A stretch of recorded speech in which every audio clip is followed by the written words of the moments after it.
what would be the next 3 steps they should take after listening or watching to this in life? Right, so mentally, you have to be ready to find your peace of mind. So you can start counting your blessings, start appreciating what you have, and enjoy the flow of happy money. So when money comes in, you can say thank you for the money given to me. When you pay for the bills, thank you, I have enough abundance so I can pay the bills.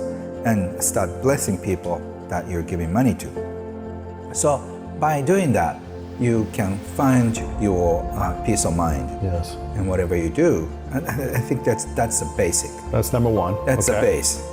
And also secondly, you have to start figuring out your inventory, what you have and who you are. What type of inventory?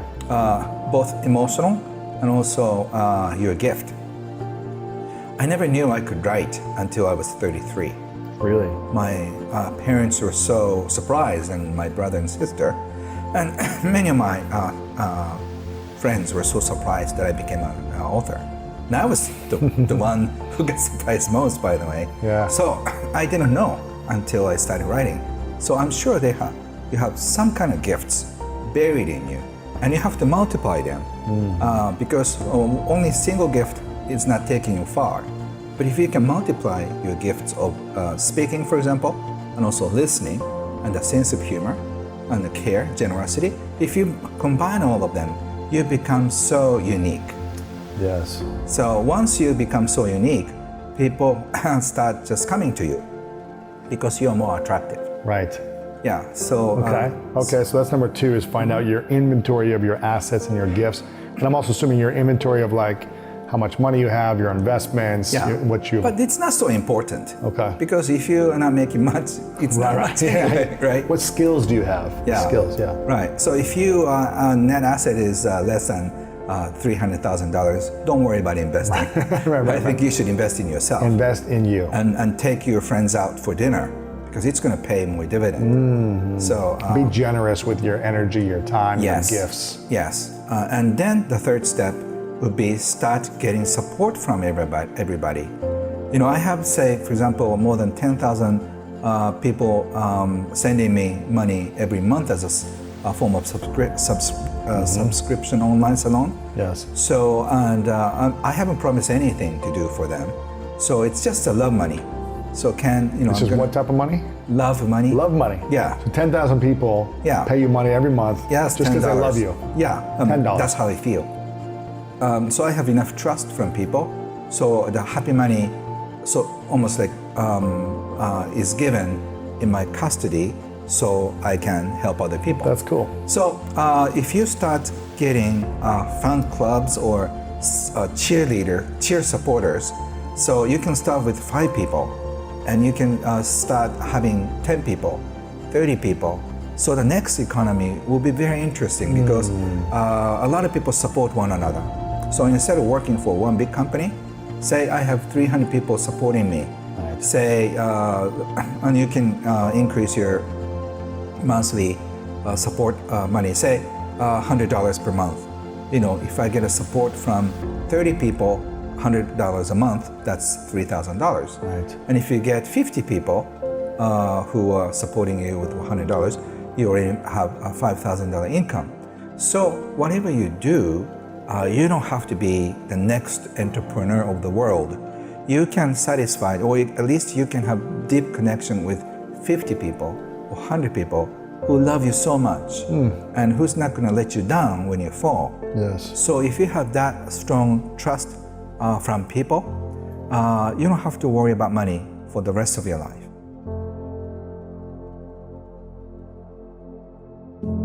Financial goals people come up with, it's because they want to feel safe. Sense of security. So you don't need to have a goal of $1 million, because when you reach $1 million, you feel like this is not enough. I need more, right? I need 2. And when you reach 2 millions, no, I think I should have 10. 3. Yeah, 3. Yeah, so instead, what I would recommend, imagine a joint account with your wealthiest acquaintance. You can think of me. For me, I think of my mentor Wahid Takeda or Warren Buffett. think about your imaginary joint account. And when something bad happens, you can withdraw as much money as you want. Really? So this fun illusion, like imagination. What does that do for you when you have that imagination? You feel that you're not alone. Just imagine if you get that sense of security. Louis, I'm gonna just keep you afloat as long as I live. Wow. And so go for it. Okay. I'll text you if I need you, Cam. Yeah. So if you get an endorsement from wealthy people like that, that's cool. You don't have to worry about it. Just so imagine. How does someone get an endorsement from someone who has a lot of money like that? What can they do? I think you have to live your life purposes. That's another subject. But if you are living your life purpose, a lot of people support you.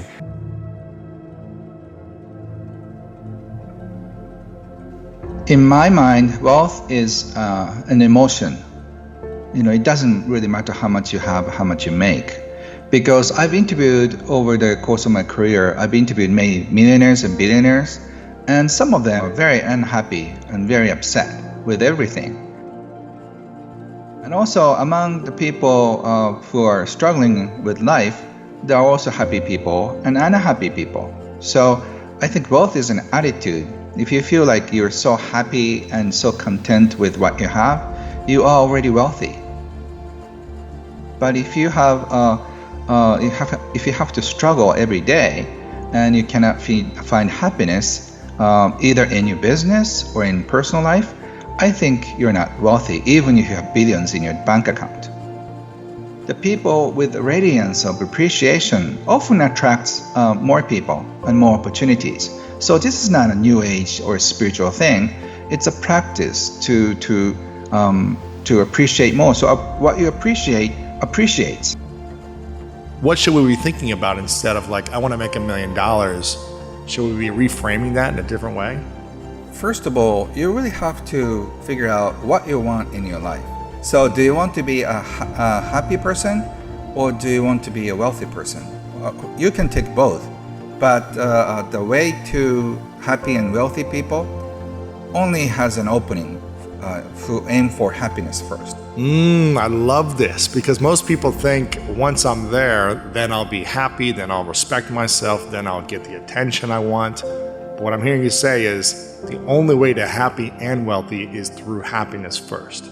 Yes, and then if you're lucky or if it's your destiny, I would say, you may be rewarded with money.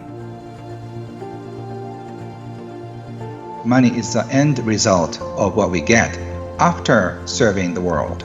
So instead of focusing on what you get, you have to really focus on what you give. And our life is in the middle of giving and receiving.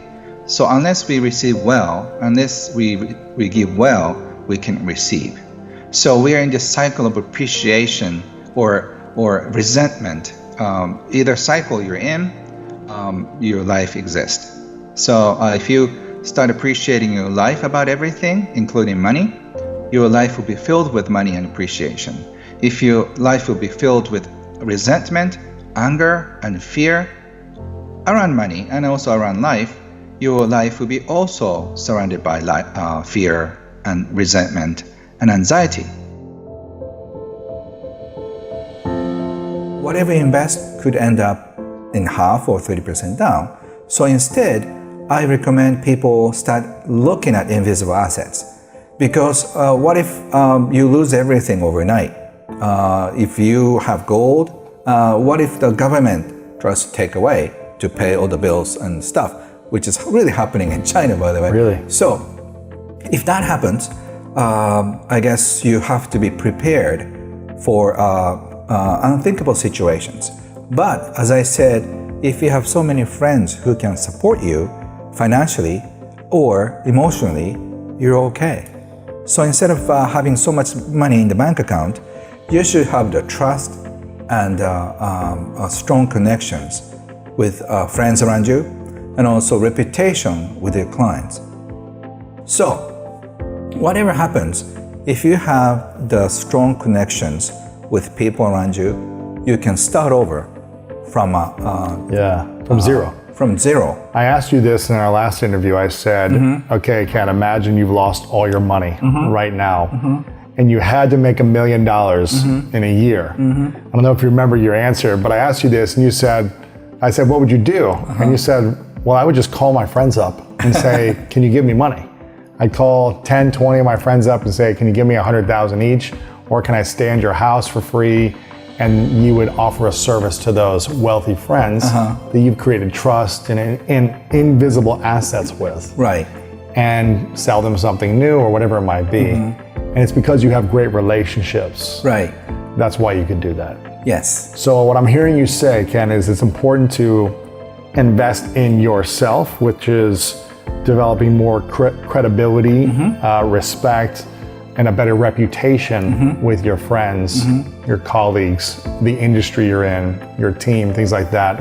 So that if that happens, you'll be able to get something going again. Yeah, so in a sense, I'm having a huge deposit to people's heart. I have given away my booklet for free to 2.3 million people. Wow. So I have a list of those people that I have given away, right? And so they feel like they owe me. That's why they're buying my books and courses.